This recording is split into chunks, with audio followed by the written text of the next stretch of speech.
বিশ্বকবি কবিগুরু রবীন্দ্রনাথ ঠাকুরের জন্মজয়ন্তী 25শে বৈশাখ। রবীন্দ্রনাথ ঠাকুরের জন্মজয়ন্তী উপলক্ষে বিশেষ কর্মসূচি হাতে নিয়েছে বাংলা সাংস্কৃতিক বলয়। বৃহস্পতিবার সাংবাদিক সম্মেলন করে বাংলা সাংস্কৃতিক বলয়ের বিশ্ব কমিটির সভাপতি সেবক ভট্টাচার্য জানান, উগ্রবাদের বিরুদ্ধে গোটা দেশ লড়াই করছে।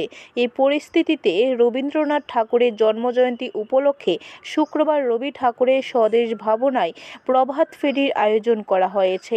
তিনি আরও জানান, আগামী রবিবার সাপ্তাহিক সংস্কৃতি হাটে রবীন্দ্র উৎসব পালিত হবে। রবীন্দ্র বিজড়িত উজ্জয়ন্ত প্রাসাদ, রবীন্দ্র স্মৃতি বিজড়িত উজ্জয়ন্ত প্রাসাদের সামনে থেকে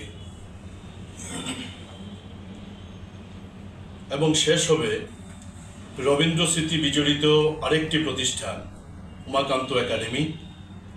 সেই উমাকান্ত একাডেমির রবীন্দ্র মূর্তির পাদদেশে গিয়ে এই প্রভাত ফেরি সাঙ্গ হবে। আমাদের এই প্রভাত ফেরিটি রাজবাড়ির সামনে থেকে তুলসীবতীর সামনে হয়ে জ্যাকসন গেট হয়ে কামানচমনি, কামানচমনি থেকে পোস্ট অফিস চমনি, পোস্ট অফিস চমনি থেকে আরএমএস চমনি, আরএমএস চমনি থেকে উমাকান্ত স্কুল। এই হবে এই প্রভাত ফেরির পথ। ব্যুরো রিপোর্ট, খবর ত্রিপুরা।